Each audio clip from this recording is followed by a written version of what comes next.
Welcome to Margins and Mandates, the show where plays, pivots, and pressure tested leadership take center stage.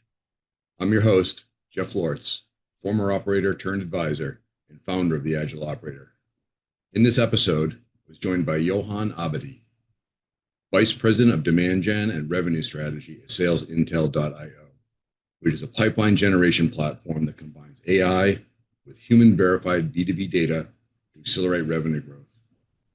Johan has extensive experience building and leading international sales and marketing, business development, operations, and product development teams for startups and mid-sized companies such as Mediafly and Komodo Health.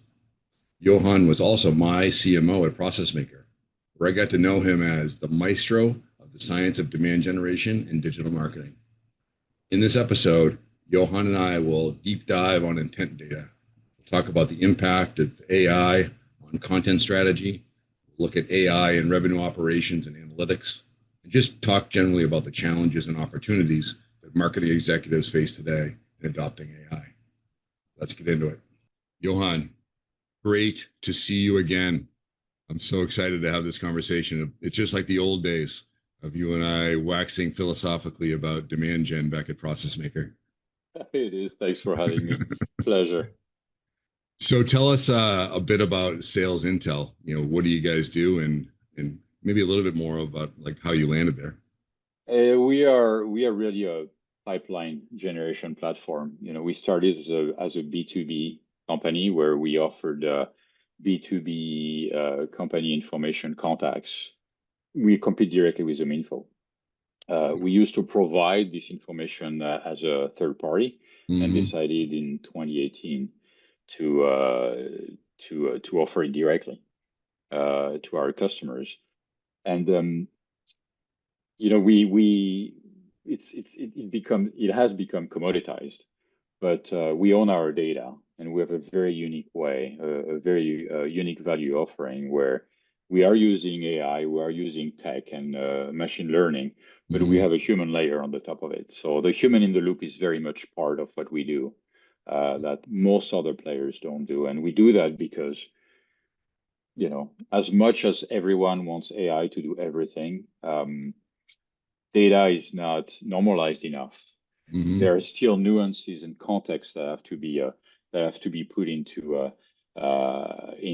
this analysis in order to get the right type of outcome. So Right. Yeah, I mean, to your point about commoditization, right? There's and differentiation. It's very difficult to differentiate, one contact data provider from another. 100%. So is human in the loop the key differentiator, or are there others? Well, the quality of the data that we have. So we used to be Circleback, actually, is the company that our CEO created a few years back, and they Mm-hmm. did well with that company. Circleback is basically a business card scanning Okay. at events. So this is data that you can trust and you update Mm-hmm. regularly, and we still have access to this data. So having access to this foundational data that allows us to update and have the right type of information more regularly than a ZoomInfo, for example, Yep. gives us a leg up. So there is that. Plus, we also know that when we're talking to any company, Process Maker being a good example, Process Maker will have some very specific segments they are going to go after and very specific contacts they are going to go Mm-hmm. after. Mm-hmm. But we might not have all of the contacts and or all of those sub industries they are looking after. So our team will do that on your behalf. So we will do list building on your behalf instead of having your BDRs or other third party I see. do it for you. Okay. So so we call it research on demand. Interesting. Yeah. Okay. That's a huge differentiator. It is. Um, It is. yeah. Okay. And are you guys seeing a lot of sort of low end competition kind of gobbling up the market? Like the More and more. Siemenses of the world, Hunter IO, all those folks. 100% more and Yeah. more. And Yeah. they keep lowering the bar to Yes. some extent. Apollo is actually a big player, Mm. but they are also playing in the low end of the market, and it's challenging because Apollo is 29.99 a month, if you will, but the quality of the data that they have is not that great. People complain about it, Yep. but they are offering content Oh, they're offering contacts, sorry, but they're also offering a sequencer. Okay. So people are not don't have to get outreach or sales loft plus SalesIntel or plus ZoomInfo. They can do Apollo.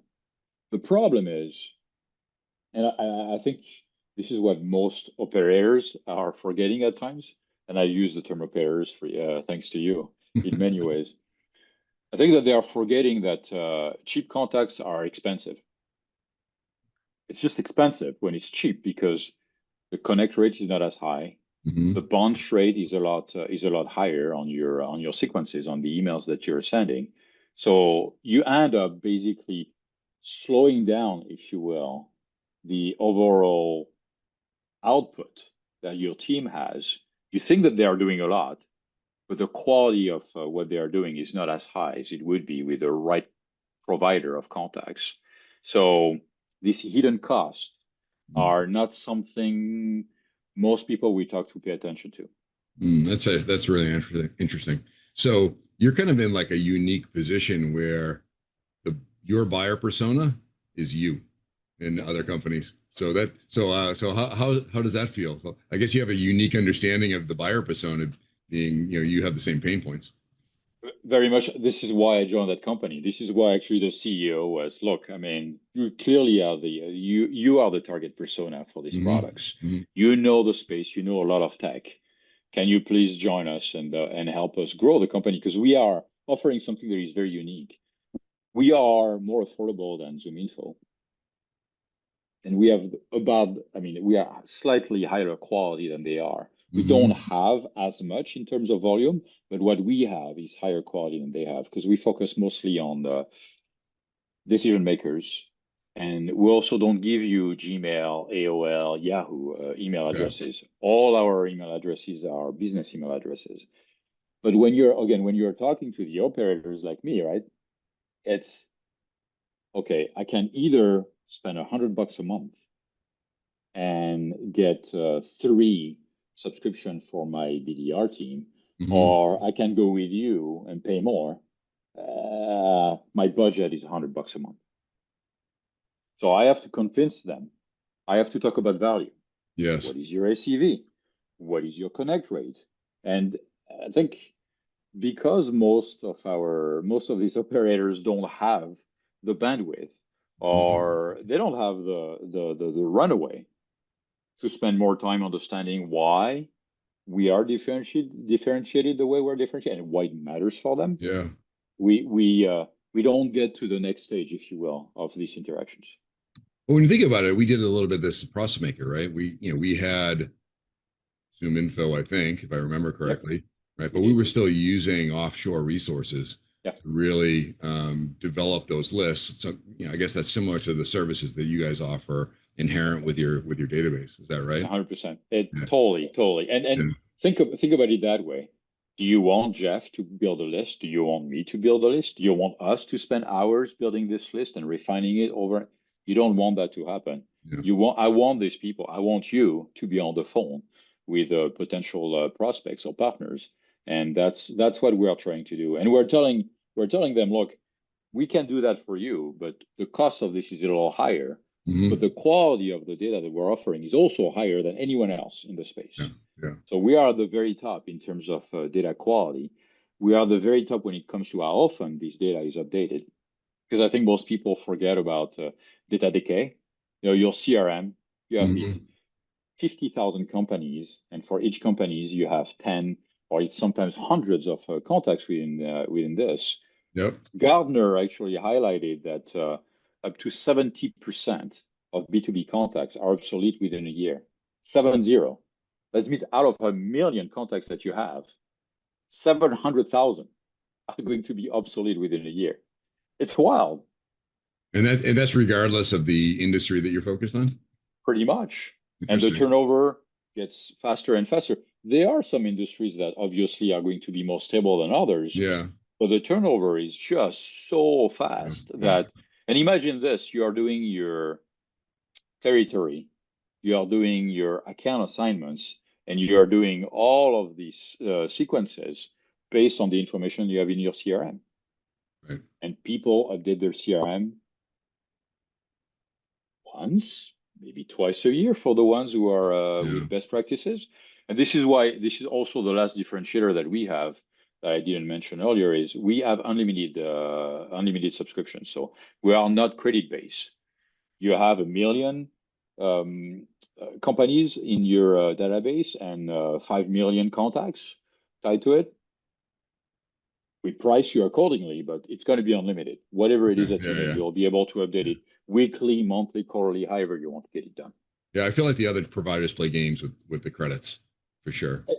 And they do, and I understand. You don't want to buy for things that you are not going to need. Yeah. But on the other hand, again, cheap becomes very expensive on the outset, and that's also I think a mentality that people have to have it. Everyone is so hyped up about AI. If your data is not good, there is no AI tool that will make you perform well. The foundational part when it comes to AI is the quality of your data and the quality of your processes. Yeah. If you don't have good data, forget it. You can have great processes, it's not going to work out very well. But when you put good data and good processes and you layer in AI on the top of it, then it's a symphony. It's when it becomes beautiful. And are you guys in the intent data business as well, or is that? Yes. You are. Yes. You cannot be in that business without offering intent. Okay. We have this discussion very often, right? And I gave you this analogy before is try to sell me diapers. My kids are 15 and 16 and a half, 17. Doesn't matter how good of a deal you're going to give me. I'm not going to buy diapers. It's just I'm not in market for it.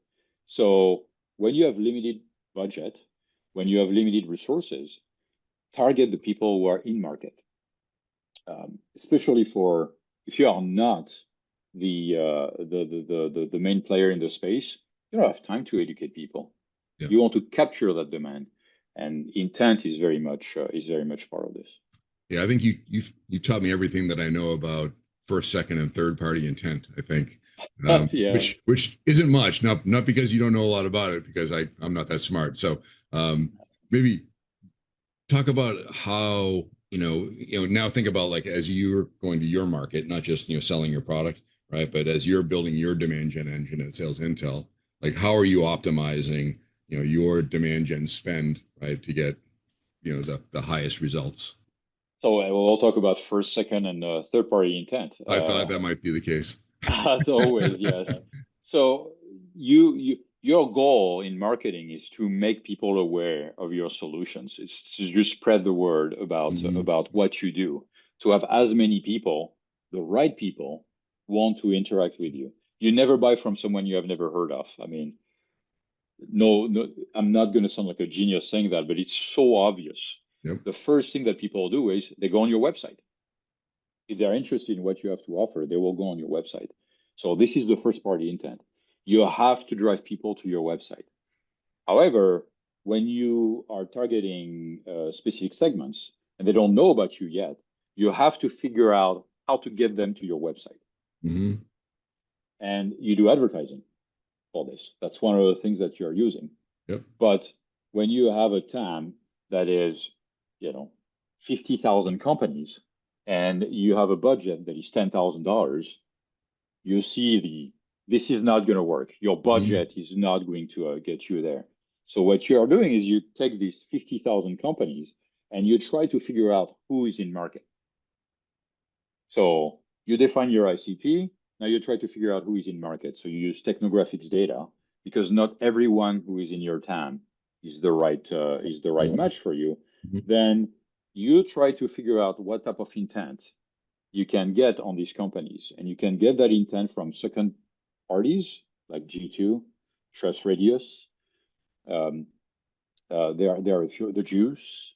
There are a few other companies that do this, and you have third party intent, Bombora. So Bombora is tracking all of these topics. Some topics are aligned with some of the services that you're offering. So you try to get the second and the third party intent to be, these companies seems to have a spike in interest in these type of topics for which we offer services. So we are going to target our advertising toward these people. and we're going to try to get them on our website. And Interesting. then it becomes first party intent. And you keep cycling this. So the way it works is you have first, second, and third party intent. Whenever someone goes on your website, then you can be super aggressive with these campaigns because now they know you. So you're going to try to push them down the funnel. So your campaign to the ones who are aware who have been on your website are going to be different from the awareness campaigns from the one who have showing second or third party intent. Okay. And do you think of it the same way when you're doing brand development? So now that there's a lot of debate around who are you really trying to communicate with in the demand gen world? Are you trying to communicate with the people that are buying the next 6 months? Are you trying to communicate with the people that don't know you yet? Well, if you do only one, you are not going to be head of demand gen or head of marketing very, very long. You have to do both, regardless, because the funnel, although it's somewhat misleading visual, it exists. You have people, you have to feed this funnel. You have to stay top of mind so that when people are ready to buy, then they are going to think about you. If you are not top of mind, forget about it. You are not going to be on that list that will be selected for further discussion down the line. So you must do both. But what I would say is this is, and I've seen that through Google Ads specifically is, and in many ways, I can't say bad words. So Google sucks kind of because I have to bid on my own brand. Yeah. Shouldn't have to bid on my own brand. But if I don't do so, if you are looking for SalesIntel right now, and all of my competitors are bidding on that brand and I am not, the results that are the top things that you're seeing in your Google search are going to be the paid ones. So people are looking at SalesIntel and ZoomInfo is bidding on my brand. 6sense is bidding on my brand. Seamless is bidding on my brand. They could steal away that traffic from me. Yes. So I always focus on, and I always tell my team is no one is going to beat us on our brand. It will happen once in a while, but we should get 90+% on the impression. We should get the lion's share of all of that traffic. That's unacceptable to lose that. So that's just table stakes on paid search. Yes, but it's not cheap. No, That's the well, it problem. depends, I guess, on who your competitors are, right? Exactly. Yeah, When you have yeah, ZoomInfo and 6sense who have deep pockets, yeah, it becomes really expensive to yeah. compete with them because they are going to be, you know what? Yeah, our ACV is pretty big when we can win those deals. So let's make sure these small players are not squeezing us out of these intent-based opportunities because this is intent. Yeah. So what do you think? Regular search, Google search, right, is starting to decline, right? Yep. Because AI mode has just been released, right? I don't know what the adoption rate is, but it's going to rise for sure, right, over time. Does paid search become less and less important because of that, or do you deprioritize it? I think it's going to become more important because of that. Okay. I think that most people are going to educate themselves with ChatGPT and Claude and Gronk and they will learn about the market uh, looking at these tools, and you have to figure out a way to get on the list that these tools are going to say. If you let's take your example on let's imagine that you want to go with a content provider, with a B2B contact provider. We don't like to call ourselves a B2B contact provider because it's very commoditized. Yeah. We're a pipeline generation platform, if you will. Yeah. And we have agentic layers and very specific things that we do that most list building companies are not going to do. But if you are new in the space, what are you going to do? You're going to start GPT. Give me the top 10 Who are the players. players? Yeah. Exactly. Yeah. Give me the top 10 brand in that space. And you'll get us, you'll get ZoomInfo, you'll get 6sense, you'll get all of these people. Now, what you're doing is, so the education is shifting from your blog to ChatGPT and all of the LLMs. And now what you are seeing is the traffic that you are going to get on your website based on this education that has happened, is going to be more transactional. So in many ways, don't screw it up. As soon as someone is looking for a brand, your brand, or a brand alternative, zoom in for alternatives, zoom in for competitors, you want to capture that traffic because this is transactional based traffic. So I would say it's probably going to increase. I would say it's probably going to increase. Mm. And do you have to change your content strategy to ensure that you're being captured, right, in generative search versus regular search? 100%. But I think so. There are two schools of thought right now. It's just optimize it for the LLMs or optimizing for the people. I'm still on the people side of things, right? Okay. So optimize it for the people and do the few things that the LLMs are craving. Mm. Index it correctly and have the right hashtags and all of that good stuff. Have the right structure for your content. But I Mm. still think that you know the right content, good content, and maybe I'm idealistic in that ways, but I think the good original content is going to win the day. Yeah, so the rules are still the same, right? It's got to be Somewhat. good content. It's got to be meaningful, right? It's got to That's right. be, engaging, right? Correct. It's got to be Correct. correct, accurate. Yes, Yeah, yes, but you have to play with a slightly the player, the audience is kind of shifting right now. It's shifting from the human to the LLM yeah, somewhat, and the LLM is not quite like the human yet. So we are in this yeah, chasm phase where most people don't know on which foot they should yeah. dance. It's a little complex, and I don't have the answer for this. And you don't really know how you're doing either because you can't use like SERP, right? Correct. Anymore. Um, so you don't even know like what your score is, how well you're doing in that regard, I guess, right? Correct. Well, you can get proxies based on the amount of traffic you're getting from these LLMs, and Okay.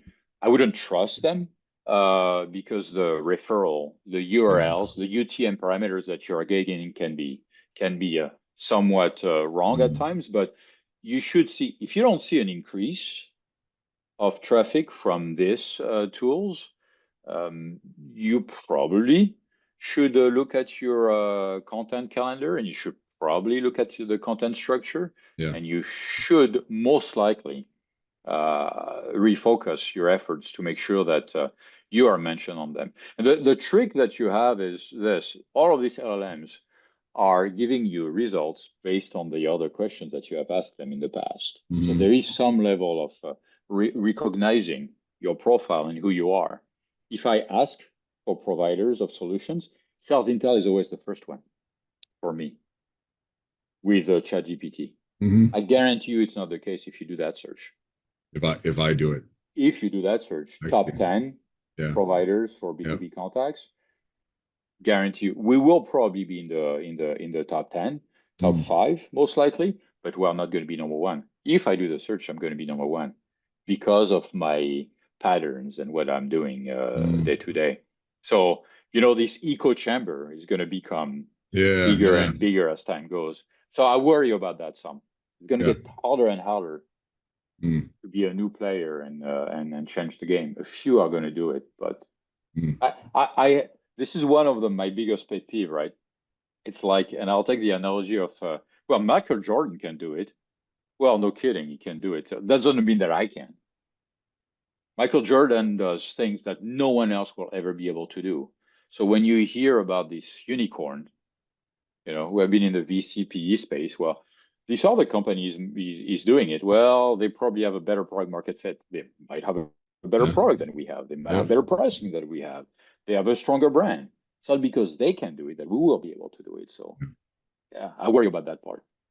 So what other ways are you leveraging AI as you think about your team structure and the work that your team does? The We need less help with content because these That's where tools you are start, becoming right? I mean, exactly that's the obvious place. Yep. 100%, Yep. 100%. Content is it's increasing. I mean, amazingly helpful. in what you're doing with content. I'll give you a very concrete example is when I build a new page, product page, or a new landing page, I do it with Gemini. Why would I do it with Gemini? Gemini is Google's tool. Hmm. Google knows about landing pages and landing page optimization and all of the SEO stuff that you need to do. So I give it the right prompt. I describe what we're offering. I highlight the things that I want to make sure is obvious for the value prop. I highlight the audience. I tell it the type of tones that want to be used. I use examples of tones that we have used in the past. Hmm. I give competitor pages to say these are the competitors and these are the Hmm. things that you need to highlight in the differentiation. Now get me an optimized page on it. Hmm. Now you don't become a content writer anymore. You're an editor. So you shrink the amount of time that you're spending on doing Hmm. all of this content creation because you are a content editor, and that's beautiful. That also means that with your team, you don't need someone who is going to come in at 150K a year that is a content guru. Now, arguably, you still probably need one of those person, but you don't need two or three of these people. Yeah. You can Yeah. have one, and Right. you can have junior people who are going to be good editors Hmm. with good AI templates or AI tools. So, So so you, that's just the first one. okay. So that's I think probably if you look across marketing organizations, most of them are doing that in some way, right? To some level. Correct. Correct. What's the next level? Um, I would say for there are two things that I really like about AI. Is the first one is market research. Okay. So you can do a deep search, and you can do a deep search with Gronk. You can do it with ChatGPT. You can do it with Gemini. You can do it with Perplexity, and it will give you a very very good overview and tell it not to make stuff up. Like, You have I to be explicit literally about that. Yeah, I put it literally in my prompt. Do not make things up. Do not extrapolate. Do not invent anything that is not a reference that has been cited in this, or these sources. I Yeah. always say that. Otherwise, it will hallucinate. Yeah. It will get you on the wrong track. Mm. But you can do now an analysis of a market that is pretty accurate. And based on this, you will be able to prompt, if you will, the results that you have had to say, now, how do I position myself to Hmm. better answer these needs? Or where are the gaps that you think based on a value prop we can address? So I sound a hell of a lot smarter than I was before on these things. Hmm. Way smarter than I should ever sound like. For this is brilliant. And I think that when you are a new player, or when you are learning a new segment, a new market, it's just super valuable. All of a sudden, you can get up to speed so much quicker than Yeah. before. Yeah. You don't have to talk to 10 people. You don't have Yeah. to listen to 2,500 calls from your team on Gong or any of this Mhm. stuff. They can summarize it for you. And you Yeah. can take all of these calls and Yeah. get executive summaries on it. Yeah. I mean, the ability to do research on live articles and publications is a big game changer for sure, right? In Yep. the AI world, Yep. and being able to go and read URLs and consume other kinds of documents. Correct. Yeah, competitive analysis becomes like so Way much faster. easier and so much deeper, right, And than what you've ever been able to do before. And it's tied to this, right? You need to understand the space in order to build the right content. So now you do a good competitive analysis. Now you know what content that Yeah. need to be built. And the third one that I would say is it's more on the enablement side of things. I realize that we produce a lot of content with marketing, and Hmm. we share it via email, we share it via Slack, and most people never use it Yeah. because we are bad at promoting ourselves in some ways, but I think also most people are not going to read content anymore. They just don't want to read. And I started using it's somewhat recent Notebook LM Yes. by Google, Yep. and my God, it's just amazing, amazing what you can do with this. So I'll give you another concrete example. We have new case studies that we have been working on for the last year or so. Okay. And these case studies are coming out, regularly, Hmm. one every week. But what you want is you want the team to be unable to find the right case study with the right persona for the right industry and the right ROI that will speak to the prospects they are talking to. Hmm. How do you do that with a standard tool? Really hard. Dump all of your case study into the notebook LM. They will be able to prompt it. Give me a case study for the supply chain industry that is speaking specifically about increase in revenue, Okay. and it will give you exactly this. Mm. Now, give me an audio. It can build a podcast literally on your content, and it Hmm. won't hallucinate because it only built that podcast It only based on your sees. content. Yeah. Yeah. And I can share that. I always thought about case studies. We talked about this even in the past. Is case studies is absolutely the best content ever. It, Hmm. it, it's it's the proxy. It's the person who is like you is trying to do the same thing as you are doing. Yep. If I have a peer who has done it and like what we're offering, it will speak a hell of a lot better than a one pager, a slide deck, and all of the Mm. fancy things that I would Mm. want to offer. But when you read the case study, it doesn't just register as much as when you talk to the person who has basically gone through Yep. this, right? Yes. So I always wanted to have videos created based on the case study so that it could interpret and put it Yeah. into a story. Testimonial. Yeah. Exactly. Yeah. Testimony. Take your case study, put it into Notebook LM, and it will create an audio track out of it that you will be able to prompt for specific things. You'll be able to ask questions, and they will Okay. answer. Oh, great question! It's just mind-boggling, Okay. amazing. That's a pro tip right there. I, Nope. I LM. think I so. have heard it referenced a few times, but I'd not Yeah. not with the detailed explanation that you just gave. So that is super powerful. And imagine now what you have available to you is every time someone asks me to create a case study, it's going to take me a while to do all of these things. Now I get this case study, and I can even give you a mind map of all of the case study that we have separated by the different industries. It's basically a click of a button. It's just beautiful. That's great. So one last level that I'll ask you about, and tell me if you're climbing towards this level or not. On the RevOps side, are you guys able to use AI for any kind of analytics of your own data um, that is spread across multiple systems, or are you thinking about that in terms of replacing data warehouse technology or other things in house? Yeah, more and more. I have used a tool that I recommend to a lot of people. It's called Julius.ai. Hmm. But I think these tools are going to go away because if you are a Google shop, you're just Hmm. going to use Gemini. Gemini is going to be tied to your Google Sheets, will be tied to all of the tools that you are Hmm. using. But I have used this Julius.ai a few times Okay. for analysis. I did learn data science. Mm. I did learn to code with a Python because you need to code with Python to do the what you used to need to be able to do these things in order to do Yeah. this visualization and all that cool stuff. Yep. Now you can just dump all of your data into Julius.ai and say, I want to show this, I Yeah. want to show that, I want to highlight this, I want to highlight that, and I can give you an example of how I used it. It was last year with a previous company where I wanted to analyze all of our span and the keywords that were leading to late stage pipeline.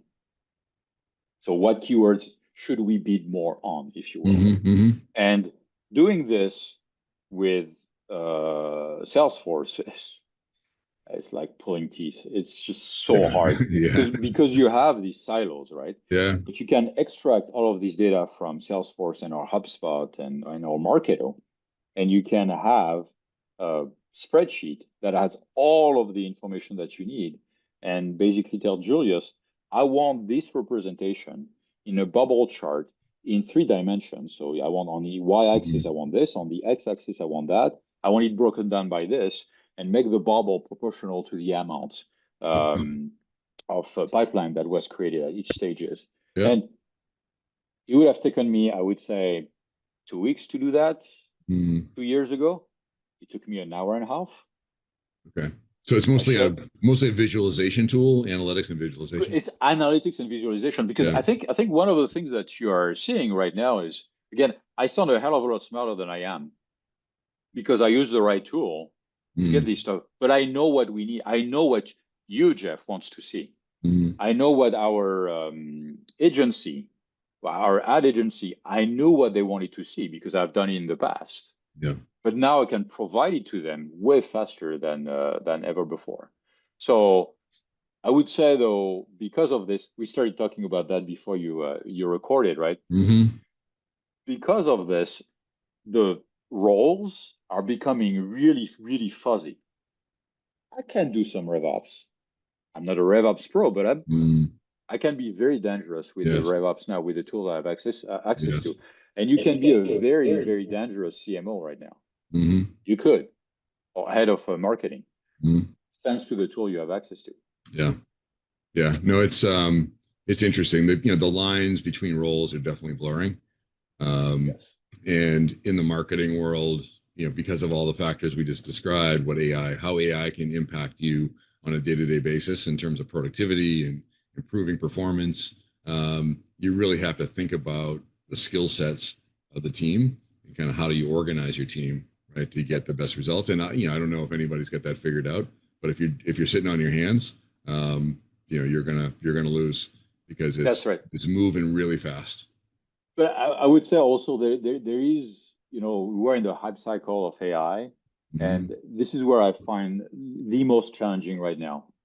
Because most of the leaders I've worked with are really awesome and they are understanding. But I think that at times they are under so much pressure for the next week, the next month, and the next quarter that they do not give you the time to refine things correctly, to, you know, do the trials that you need to go through and the cycles that you need to go through in order to optimize all of these processes I'm telling you about. I will do these things after all of my meetings during the day. Mm-hmm.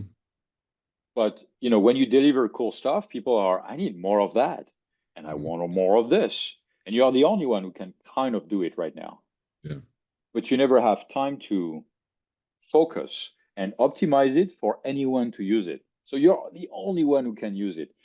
That is hard. I don't know how to Just templatize it in such a just way makes you the that smartest guy in the room, but that doesn't really help. it gives the illusion that you are the smartest guy in the room, but you're not. Yeah. You are not because you have produced this content with the help of AI. Yeah. So you know how to get it back again. But someone who is smarter than you are doesn't. So they need your help to get it done. Yeah. Now, multiply that by 3 or 4, and then you get pinged all the time about this Yeah. stuff. So one last question, Johan. What is it that keeps you up at night as you think about your role, not necessarily the company that you're in, but your role in the next, 2 or 3 years? It's how do I answer the needs and the requirements my company has, building pipeline, good quality pipeline, and enabling all the teams I'm working with Mm-hmm. while building the right team so that they can do it without me. That's what keeps me up at night because I think that my role at my age right now is to empower others. And 2 years ago, I could tell you, yeah, no problem. Give me the right people. Let's hire them at the right level. I know exactly how to empower them to get there. But now with AI, AI it's the worst it has ever been. Like right now, Yeah. it keeps getting better and better and better. So, this is what keeps me up at night. I'm not really sure is the tool I'm using the best tool I should use. Yeah. It's almost like are we in a transition or is the new normal always in transition? Right. So that's I that's think kind of the it's way I'm thinking about it. Like, are we like just learning how the new world is supposed to work now and we'll eventually figure it out and then we'll get good at it? Or is it that it's constantly changing to the point where we'll never really have the right answer and we're always trying to evolve? and trying to evolve faster than everybody else. So I it's think, yeah, it's more of the latter. I mean, Darwin got it right anyway. I mean, it's not the stronger, it's not the fastest, it's not the smartest that will survive. It's the most adaptable. yeah. Ultimately, this is what you're. But how do you make this? I mean, we are humans. It's not like I can become a CFO from one day to the other. I just can't. Mhm. I need a little time to get that done. But the market doesn't give you that time Doesn't. anymore. And this is why it keeps me up at night. But this is also what is really exciting, right? It's for each massive problem that you have, it creates so many opportunities that hopefully people smarter than me are going to figure out, and I'll just won't reinvent the wheel. I'll just do what they are doing. Well, you're still my marketing tech stack Yoda. So anytime I ever have a question about what tech I should be using to solve whatever problem, my first call is to you. I really Uh, I really appreciate your time. Always great chatting with you, Johan. I learn something every time. I miss the days where we were, locked in Durham, North Carolina, trying to figure out what our next move was going to be. But it was great catching up. Same. Thanks so much for having me, and I hope I'll stay your Yoda. It's going to be harder and harder to become It's a lot of to be pressure, up to man. date. Yeah, it is. It is. But happy to help whenever I can. That's for sure. And thanks for having me again. All right, thanks.